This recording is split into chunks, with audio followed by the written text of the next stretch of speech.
Sabe quando acontece com você de ter uma vontade de alguma coisa e aí você pensa, será que eu devo? Hoje eu tive algumas situações assim. Eu tava chegando em casa e aí me deu vontade de tomar um sorvete.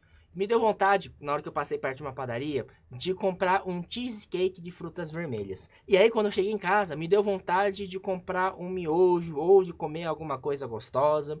Essas coisas todas eu falei, não, não vou fazer. Mas ontem também aconteceu algo similar. Eu saí do cinema, né, com a minha namorada, e aí já eram 11 horas da noite. E aí a gente não tinha jantado, a gente só comeu uma pipoca ali no cinema, e a gente pensou, será que a gente deve sair? E aí nessa hora eu pensei, olha, é aquela frase que a minha amiga fala, que tudo posso, mas nem tudo devo. Então, eu poderia sair para o restaurante 11 horas da noite numa quarta-feira? Poderia, mas será que eu devo? Será que é algo que vai fazer bem para mim? Sabe quando você tem esse tipo de conversa dentro de você? Hoje outra coisa que aconteceu, me deu uma vontade do nada de comprar um iPad. Por quê? Porque eu tenho um tablet para ler partitura e ele é legal, mas ele é um pouco devagar, às vezes acaba dando um bugzinho, um defeitozinho. Aí eu falei, não, eu quero comprar um iPad. Mas aí eu pensei, olha, ele tá funcionando, é um gasto de dinheiro, será que eu devo? Provavelmente não. Poder, posso, mas devo? Provavelmente não. E aí, isso daqui acontece porque na vida tem coisas que não dá pra você ter duas coisas ao mesmo tempo, tá? Então, por exemplo, duas coisas que não dá pra ter ao mesmo tempo. Não dá pra você satisfazer o tempo todo as vontades imediatas e ao mesmo tempo você satisfazer as vontades de longo prazo. Então, por exemplo, no meu caso, eu gostaria de emagrecer. Essa é uma vontade de longo prazo. E a vontade de curto prazo é de comer, comer, comer mais besteira e coisas assim, né? E aí, se eu vou falar, não, eu quero vontade de longo prazo, essas vontades de curto prazo eu tenho que calar, eu tenho que deixar elas de lado, eu tenho que falar não para as vontades de curto prazo. E aí, se eu falo sim para as vontades de curto prazo, né? Eu vou lá e como um sorvete aqui, outro pão e várias coisas assim. E aí, na hora que vai chegar aqui na vontade de longo prazo, na verdade, eu estou deixando a vontade de longo prazo de lado. Então, muitas vezes, não dá para você satisfazer as duas coisas, a vontade de longo prazo e de curto prazo. Vai ser um ou outro. E isso é alguma coisa que eu demorei muito para entender, porque eu tava sempre assim, durante alguns anos da minha vida, né, alguns dos anos mais difíceis, muito deprimido, muito ansioso, muito estressado, e eu queria calar o meu vazio interior com doces, né, com doces salgados, e doces assim, eu digo bomba de chocolate, torta de morango, torta de limão, pudim, arroz doce e várias coisas assim. E foi uma época que, inclusive, fiquei bem gordinho. E eu estava fazendo as vontades imediatas. E aí, com isso, eu me anestesiava até de algumas questões, como, por exemplo, na época, eu estava precisando divulgar mais as minhas aulas de piano, porque eu estava começando a realmente viver como professor de piano. E aí, nessa época, as coisas que eu talvez pudesse fazer seria gravar vídeos em loja de piano, seria de fazer apresentações, seria de oferecer aulas em escolas e coisas assim. E eram todas as coisas que me causavam uma angústia muito grande só de pensar. E eu fugia dessas coisas. E aí, o que acontecia? Cada vez mais eu ficava mais gordinho, cada vez mais eu só tinha aquele prazer momentâneo e depois essas coisas de longo prazo não iam acontecendo. E aí isso foi virando uma bola de neve muito grande. E aí foi a partir do momento que eu entendi que para você satisfazer as vontades de longo prazo, você no curto prazo precisa sofrer, entre aspas, de alguma forma, ou até mesmo sofrer mesmo, aí que as coisas começaram a mudar. Então, no meu caso, por exemplo, eu tinha muita vergonha de falar, olha, então, vou ligar ali ou de falar com o dono de uma loja de piano, fazer umas gravações ali, ou de ir para uma escola normal, né, uma escola de música e na época dar cartão, essas coisas. E essas coisas eram todas coisas muito dolorosas no curto prazo, mas eram exatamente essas coisas que iam me servir para o longo prazo. E esse tipo de situação acontece o tempo todo, até mesmo, por exemplo, no trabalho. Então, eu, por exemplo, eu sou o meu próprio chefe, né? Eu tenho o meu negócio, que é o Instituto Tanomaro, e acaba que eu tenho várias e várias e várias coisas para fazer. Qual é o tipo de coisa que eu adoro fazer?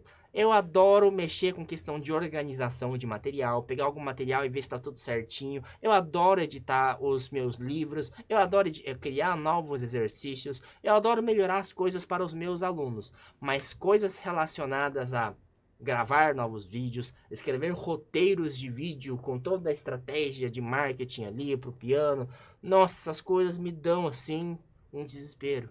Mas são justamente essas coisas que vão fazer com que eu cresça, né? Que o meu negócio ali no Instituto Tanomaro cresça.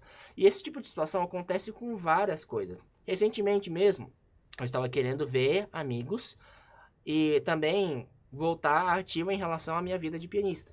Só que para isso, eu tinha que fazer algumas coisas, como, por exemplo, entrar em contato com o pessoal para marcar um recital, marcar uma reunião, marcar uma forma de ir até lá, e aí desmarcar alguns compromissos e marcar outros, e assim por diante. E várias coisas assim que, pelo menos para mim, são coisas muito chatas.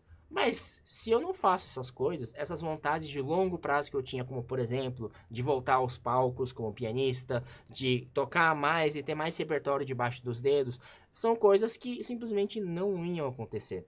Então, essa é uma lição muito grande, que o que te alimenta no curto prazo, muitas vezes é o que te deixa mais fraco e mais distante das vontades de longo prazo.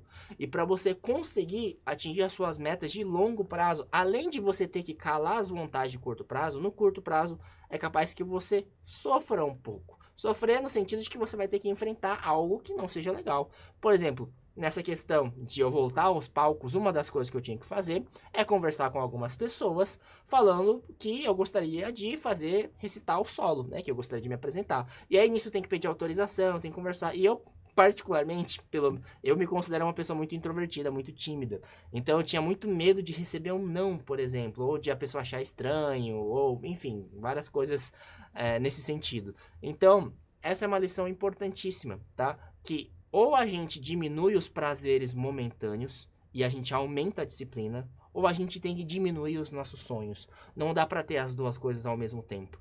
Então, por isso que a questão de disciplina é uma coisa extremamente importante, porque nós, humanos, somos animais.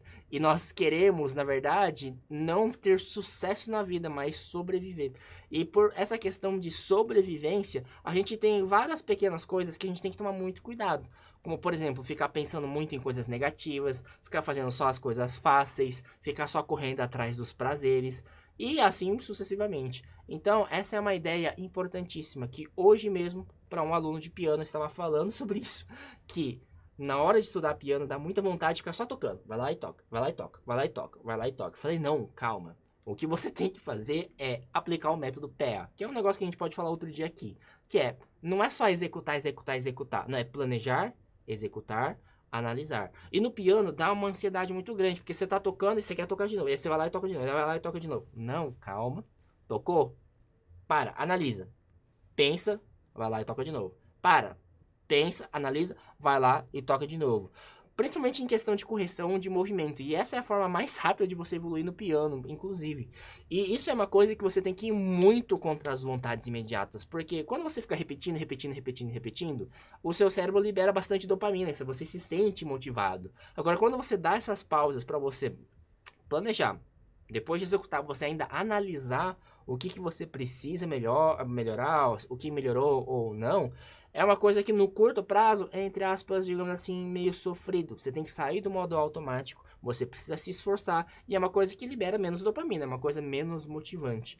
Então, essas são algumas das lições que eu gostaria, inclusive, de ter aprendido mais cedo, que quanto mais a gente fica só fazendo as coisas do vontade imediata, na verdade, mais a gente está ficando longe das vontades de longo prazo. Isso vale para tudo, porque de uma forma geral, quando a gente faz as coisas que nos satisfazem de curto prazo, principalmente em excesso, né? De vez em quando tudo bem, mas principalmente em excesso, são coisas que nos tornam mais fracos. Coisas como, por exemplo, comer muita comida, comer muita besteira, ficar consumindo conteúdos ruins aí na internet, digamos assim, conteúdos adultos, excesso de jogos de apostas, excesso de compras na internet, compra compulsiva, né? Excesso de redes sociais, excesso de vídeos e telas e várias coisas assim.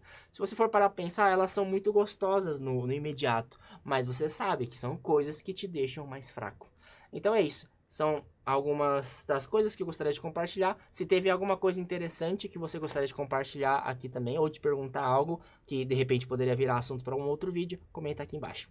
Tchau, tchau.